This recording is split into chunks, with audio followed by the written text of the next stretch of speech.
Hello students, agriculture job अड्डा में आपका स्वागत है। और आइए आज मैं बात करता हूँ एग्रीकल्चर फील्ड ऑफिसर की पोस्ट की। रेगुलर नेचर की पोस्ट है और प्राय जितने भी आपके नेशनलाइज बैंक हैं उनमें एग्रीकल्चर फील्ड ऑफिसर की पोस्ट जो है कंपलसरी है। तो ये जो एग्रीकल्चर फील्ड ऑफिसर की पोस्ट है वो थ्रू IBPS के सिलेक्शन के लिए जो इस समय नोटिफिकेशन जारी हुआ है।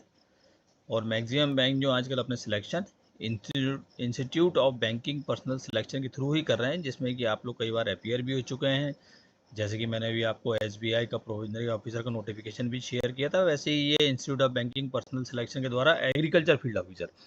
और ख़ास बात ये है कि ये जो है एग्रीकल्चरल और हॉर्टिकल्चर ग्रेजुएट्स के लिए। तो यदि आप कॉम्पिटिटिव एग्ज़ाम फेस करना चाहते हैं, आपकी प्रिपरेशन है और आप चाहते हैं एग्रीकल्चर फील्ड ऑफिसर एक बैंक में अच्छी जो पोस्ट है वो JMG ग्रेड की, तो आप इसको वीडियो को ध्यान से देखिए। तो ये जो है बैंक का जो नोटिफिकेशन है, ऑनलाइन एग्ज़ाम होंगे प्रीलिम और मेन, उसका इंटरव्यू होगा, वो डिटेल्स शेयर करूँगा।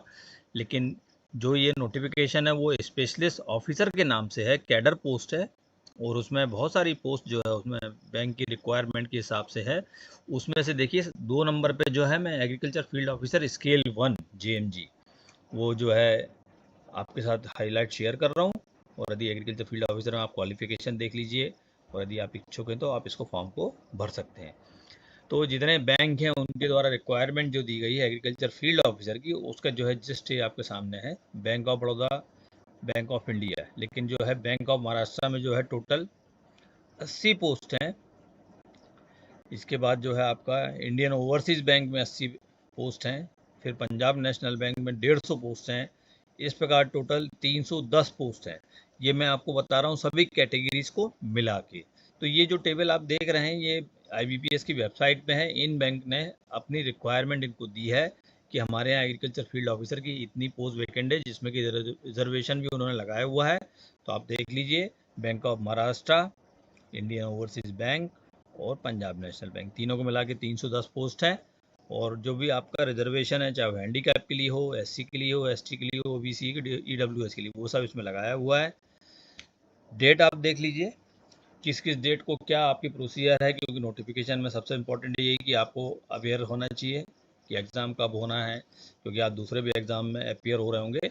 तो ऑनलाइन रजिस्ट्रेशन जो है, एप्लीकेशन ऑनलाइन ही होगा। 1 जुलाई से चालू है, 21 जुलाई तक रहेगा। पेमेंट भी जो है 1 जुलाई से 21 जुलाई तक करना होगा आपको। उसके बाद जो है अगस्त में आपका कॉल लेटर जो है डाउनलोड करने के लिए आप IBPS की वेबसाइट पे जाके डाउनलोड कर सकते हैं। प्रीलिम एग्ज़ाम भी अगस्त में ही होगा, उसका रिज़ल्ट जो है सितंबर में आएगा प्रीलिम का।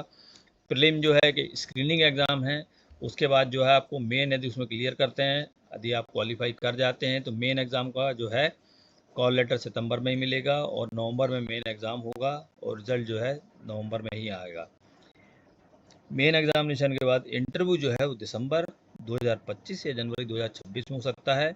और जनवरी फरवरी में जो आपको अपॉइंटमेंट लेटर भी मिल सकता है। तो एक प्रकार से 5 से 6 महीने चलने वाली चयन प्रक्रिया है, जिसमें आप ध्यान रखिए कि आपको अभी इतना समय भी मिल रहा है कि आप अपना प्रीलिम, मेन और इंटरव्यू की तैयारी कर सकते हैं।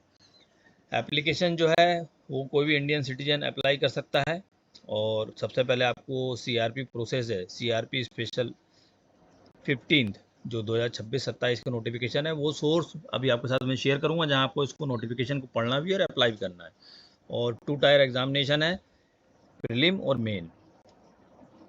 जो कैंडिडेट्स प्रीलिम एग्ज़ाम क्लियर करेंगे वो शॉर्ट लिस्ट होंगे और फिर वो मेन एग्ज़ाम में जाएंगे। और मेन एग्जामिनेशन के बाद वो कॉमन इंटरव्यू के लिए बुलाएंगे। ये जो कैंडिडेट शॉर्ट लिस्ट होंगे, पार्टिसिपेटिंग बैंक जो मैंने आपको चार्ट दिखाया था, वो आपको जो है इनवाइट करेंगे इंटरव्यू के लिए और उनका अपॉइंटमेंट फिर वहीं से मिलेगा। तो स्क्रीनिंग करने के बाद फिर कंसर्न बैंक जिनकी रिक्वायरमेंट है वो इंटरव्यू कंडक्ट करेंगे। जो पार्टिसिपेटिंग बैंक हैं जिनकी की पोस्ट हैं वो मैंने आपको बता दिए, 3 ही बैंकों ने अपनी रिक्वायरमेंट सबमिट की है और काफ़ी ज़्यादा पोस्ट हैं। कंपनसेशन मतलब जो आपका सैलरी है, चूँकि स्केल 1 की पोस्ट है तो जो 7th पे कमीशन के हिसाब से आपकी सैलरी बनेगी वो 48,480 से शुरू होके 85,920 में जाएगी। ये आपका बेसिक होगा और उसके बाद इसमें डीए, अलाउंसेस, जो भी बैंक, क्योंकि बैंक में आपके अलाउंसेस बहुत ज़्यादा होते हैं, तो काफ़ी अच्छी हैंडसम सैलरी आपको मिलेगी। एलिजिबिलिटी क्राइटेरिया, यदि उम्र की बात करें, 1 जुलाई 2025 को कम से कम 20 साल या अधिक से अधिक 30 वर्ष नहीं होना चाहिए। तो 20 से 30 20 के बीच में हमारे ग्रेजुएट्स रहते हैं तो इजीली अप्लाई कर सकते हैं। एजुकेशनल क्वालिफिकेशन बड़े ध्यान से देखिए आप।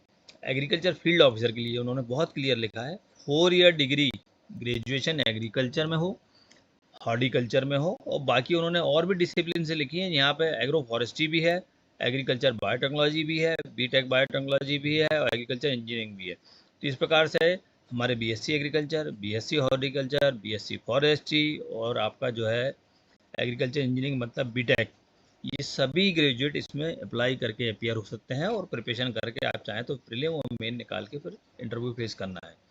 एजुकेशनल क्वालिफिकेशन है वो जरूर ध्यान से देखिए कि जो है रिकॉग्नाइज यूनिवर्सिटी से होना चाहिए, जो गवर्नमेंट ऑफ इंडिया के द्वारा ऑथोराइज हो, और 21 जुलाई 2025 के पहले आपका रिजल्ट डिक्लेयर होना चाहिए और उसका ओरिजिनल डॉक्यूमेंट आपको इंटरव्यू पे दिखाना होगा।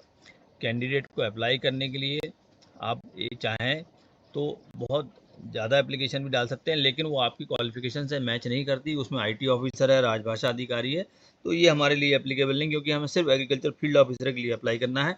उसमें एक पोस्ट मार्केटिंग की जरूर है, लेकिन वो हमारे मार्केटिंग वाले एमबीए के स्टूडेंट देख लें, उसको डिटेल में यहाँ शेयर नहीं कर रहा हूँ, नोटिफिकेशन में देख सकते हैं आप उसको।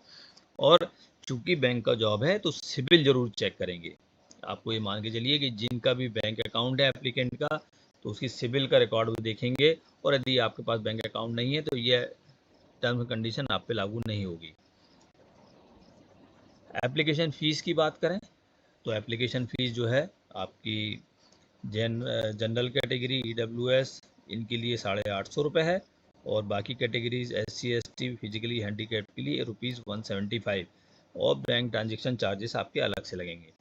अब बात करते हैं एग्ज़ाम्स की, जो सबसे बड़ी बात है, और सभी ऑलमोस्ट आप देखिए जितने भी एग्ज़ाम हो रहे हैं उस समय आपके मैक्सिमम सब में इंग्लिश, रीजनिंग और क्वांटिटेटिव एप्टीट्यूड ये प्रीलिम के रूप में रहता ही है। वही सेम पैटर्न प्रीलिम एग्ज़ाम यहाँ IPPS एग्रीकल्चर फील्ड ऑफिसर में भी है।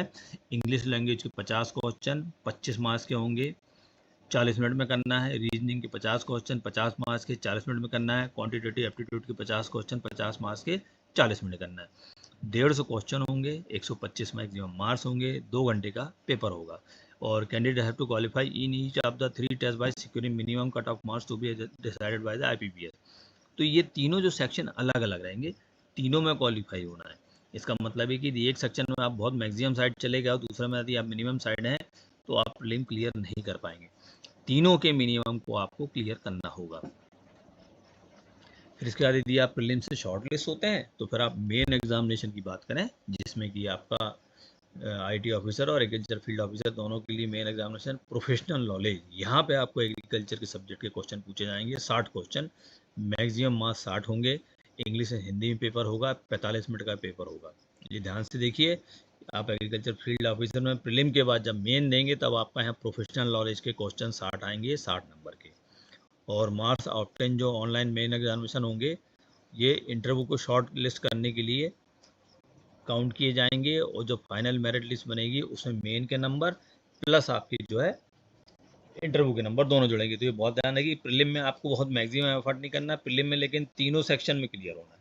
लेकिन मेन में आप जितना आप अच्छा परफॉर्मेंस देंगे वो मेरिट लिस्ट में आप ऊपर जाएंगे, तो वो नंबर आपके इंटरव्यू के साथ जुड़ के आपको सिलेक्शन के लिए थोड़ा सा वो सपोर्टिंग होगा।